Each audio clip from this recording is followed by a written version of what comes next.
नमस्कार। कल रात्रि में हमारे साथियों के साथ मारपीट और तोड़फोड़ की घटनाएं हुई।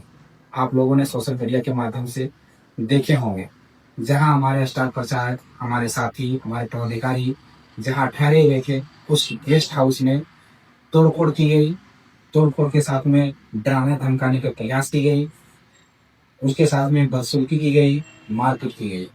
मैं सरकार से पूछना चाहता हूँ, मैं यहाँ के प्रशासन से पूछना चाहता हूँ, मैं यहाँ के पुलिस से पूछना चाहता हूँ, यहाँ के थाना प्रभारी से मैं पूछना चाहता हूँ, यहाँ के सरकार से मैं इसलिए पूछना चाहता हूँ कि क्या लोकतंत्र में चुनाव लड़ने का अधिकार केवल पक्ष को है, विपक्ष को नहीं है? क्या लोकतंत्र में केवल निर्वाचन आयोग कहा जाता है कि स्वतंत्र है? क्या लोकतंत्र में निर्वाचन आयोग स्वतंत्र है? यदि अगर स्वतंत्र है तो फिर इस तरह का कार्रवाई, इस तरह का घटना क्यों? और अगर इस तरह की घटना हुई है तो उस पर कार्रवाई क्यों नहीं? आप लोगों ने सोशल मीडिया के माध्यम से देखे होंगे कि कल हमारे गेस्ट हाउस में कुछ गुंडे आए और हमारे साथियों को धमकाया गया। कहीं ना कहीं इस बात से सही ये साबित होता है कि हम लोग जो बढ़ चढ़ कर प्रचार प्रसार कर रहे हैं अपने प्रत्याशी के पक्ष में, हम लोगों ने किसी को डराया धमकाया नहीं, किसी को प्रलोभन नहीं किया। हम लोग केवल अपना प्रचार कर रहे हैं, अपने प्रत्याशी का प्रचार कर रहे हैं, अपने चुनाव चिन्ह का प्रचार कर रहे हैं, अपने क्रमांक संख्या का प्रचार कर रहे हैं, गांव गांव जा रहे हैं, डोर टू डोर जा रहे हैं। तो इनके अंदर एक डर पैदा हो गया है कि कहीं ये लोग हमारी सीट को ले ना जाए, हमारी सीट को निकाल ना लो, जो हमारी बपोती कहा जाता है इनका। ऐसे तो लोकतंत्र में बपोती किसी का होता नहीं, लेकिन इनको लगता है कि ये सीट हमारा बपोती है, जिस कारण से हमारे साथियों को डराया गया, धमकाया गया, ताकि हमारे साथी प्रचार करने ना जा पाए। हमारे साथी कल 30 साथी आए प्रचार करने के लिए, एक हुजूम उमड़ पड़ा। पूरे झारखंड के कोने कोने से लोग आ रहे हैं, पदाधिकारी आ रहे हैं, प्रचारक आ रहे हैं। उनको रोकने के लिए हमने व्यवस्था की।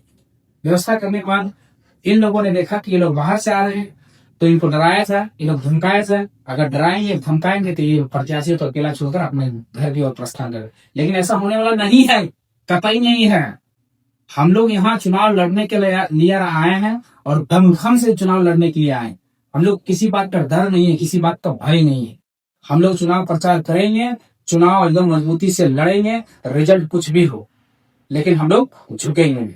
लेकिन हाँ, सवाल प्रशासन पर जरूर खड़ा होता है, सवाल निर्वाचन आयोग पर खड़ा जरूर होता है, सवाल सरकार पर खड़ा जरूर होता है। क्या लोकतांत्रिक देश में दूसरा व्यक्ति को चुनाव लड़ने का अधिकार नहीं है? यदि है तो फिर हमला क्यों? आप निष्पक्ष तरीके से चुनाव लड़िए ना, जैसे हम लोग लड़ रहे हैं। वही मोबिलाइज करने के तरीके, दारू, मुर्गा, पेट्रोल, धोती, साड़ी, लुंगी, गमछा और विभिन्न तरह के प्रलोभन वाली योजनाएं, अगर इससे भी अगर मोहित नहीं हो पाए तो विपक्ष को कैसे, जो चुनाव लड़ रहे हैं उसके विपक्ष में, उसको कैसे कमजोर किया जाए, उसके लिए गुंडागर्दी शुरू कर दी जाए। विभिन्न हथकंडे अपनाए जाते हैं उसे रोकने के लिए। क्यों एक आम नागरिक से, एक आम प्रत्याशी से, एक आम आदमी की पार्टी से इतना डर क्यों?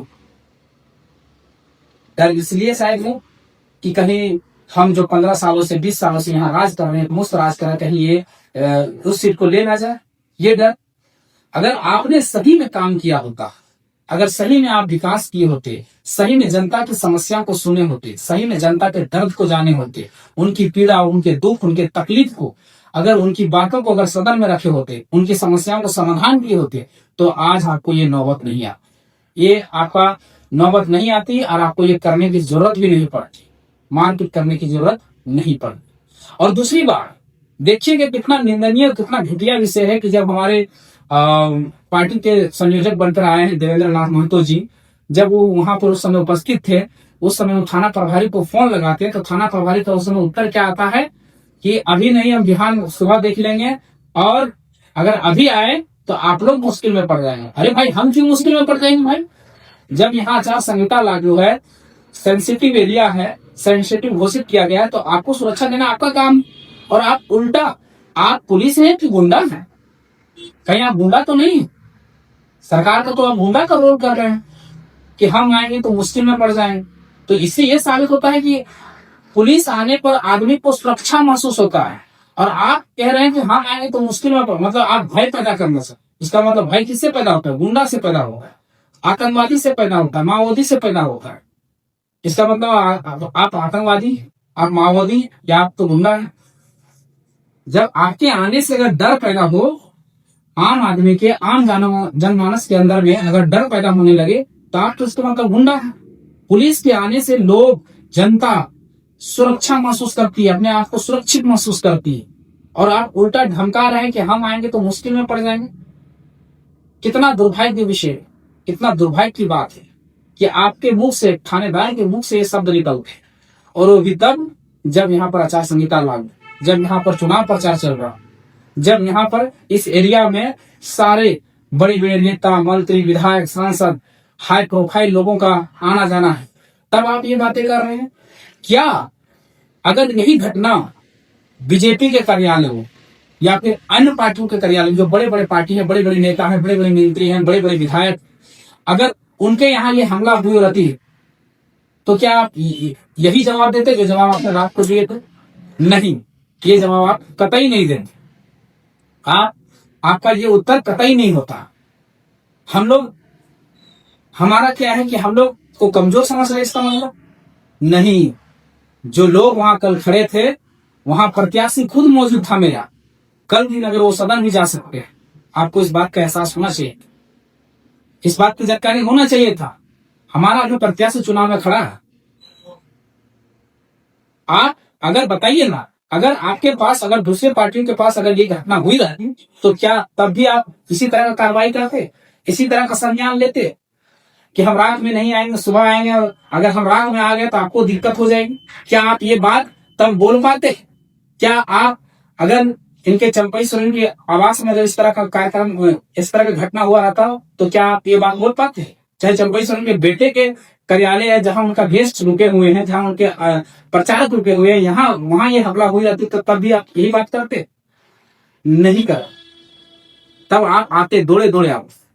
इसका मतलब है कि आप लोगों ने लोकतंत्र को स्थापित नहीं किया। इसका मतलब आप संविधान को नहीं मानते। इसका मतलब आप कानून को नहीं मानते, या कानून में हम लोग को समानता नहीं देते, या समानता नहीं मानते। वीआईपी के लिए अलग कानून है, आपके लिए अलग कानून है। वीआईपी के लिए अलग संविधान है, आपके लिए अलग संविधान है। वीआईपी के लिए अलग लोकतंत्र है, हमारे लिए अलग लोकतंत्र है। ये तो आप एक अलग तरह का संविधान लिख रहे हैं, एक अलग तरह का कानून लिख रहे हैं। जनता आपको देख रही है, जनता आपको सुन रही है। इसका उत्तर आपको देना पड़ेगा, इसका जवाब आपको देना पड़ेगा। और घाटशिला के वासी, घाटशिला विधानसभा की जितने भी जनता इस बात को सोशल मीडिया के माध्यम से देखे होंगे, जाने होंगे, समझे होंगे, तो आप लोग गांठ बांध लीजिए। सोचिए, जो आदमी चुनाव के टाइम में ऐसे हरकतें करा सकता है, जो सरकार चुनाव के टाइम में ऐसी हरकतें करा सकता है, तो चुनाव खत्म होने के बाद ये लोग क्या करते हैं, किस तरह का शोषण करते होंगे, किस तरह का जुल्म करते होंगे, आप सोच के सकते। तो इसी रवैये के खिलाफ आप लोग को वोट करना है। वोट हमारे जेल कैंप के प्रत्याशी रामदास मुर्मू जो निडर होकर लड़ रहे हैं, उनको वोट करिए। कैची छाप क्रमांक संख्या 5 पर वोट करिए, और वोट करके सरकार को चोट करिए। सरकार को जता दीजिए, बता दीजिए कि गुंडागर्दी अब यहाँ नहीं चले। गुंडागर्दी यहाँ लोकतंत्र स्थापित होगा, और संविधान का शासन चलेगा, कानून का शासन चलेगा। किसी का व्यक्तिगत शासन नहीं चलेगा, किसी सरकार का शासन नहीं चलेगा। ये देश, ये राज्य, ये विधानसभा संविधान से चलेगा, ये विधानसभा कानून से चलेगा, ना कि आपको गुंडागर्दी से चलेगा। इसलिए घाटशिला विधानसभा वासियों, आपके पास बहुत अच्छा मौका है, बहुत सुनहरा मौका है। पहले आपके पास ऑप्शन नहीं होते थे चुनाव करने का, अब आपके पास जेल के नाम का ऑप्शन है। आपके पास एक अच्छा कर्मठ प्रत्याशी हमने दिया है, शिक्षित प्रत्याशी को दिए हैं। रामदास मुर्मू एक पढ़े लिखे MSc BEd छात्र हैं, उसको अधिक से अधिक वोट कीजिए और इस गुंडागर्दी पर चोट कीजिए। कैची छाप 5 नंबर पर वोट कीजिए और शोषण से मुक्ति पाए। अगर हमारा प्रत्याशी जीत कर आते हैं, तो उन पर मजबूती से अपनी बातों को सदन में रखेंगे, और जो जुल्म होगा, जो शोषण होगा, जो गरीब गुरुआ पर, असहाय पर, लाचार पर, मजबूर पर जो कोई भी शोषण करेगा, जुल्म करेगा, इस तरह का पुलिस कार्रवाई करेगा या इस तरह का गुंडागर्दी करेगा, उस पर हमारे रामदास मुर्मू जब विधायक होंगे तो बुलंदी से अपनी बात को सदन में रखेंगे और इस तरह का शोषण होने से आप लोग को बचाएगा। इसलिए घाटशिला वासियों, आप लोग कतई नहीं भूलें, एक शिक्षित उम्मीदवार को, एक निडर उम्मीदवार को, रामदास लुड़ू को चुनने का प्रयास करें। ये चीज क्रमांक संख्या 5 पर बटन दबा। धन्यवाद। जय भारत।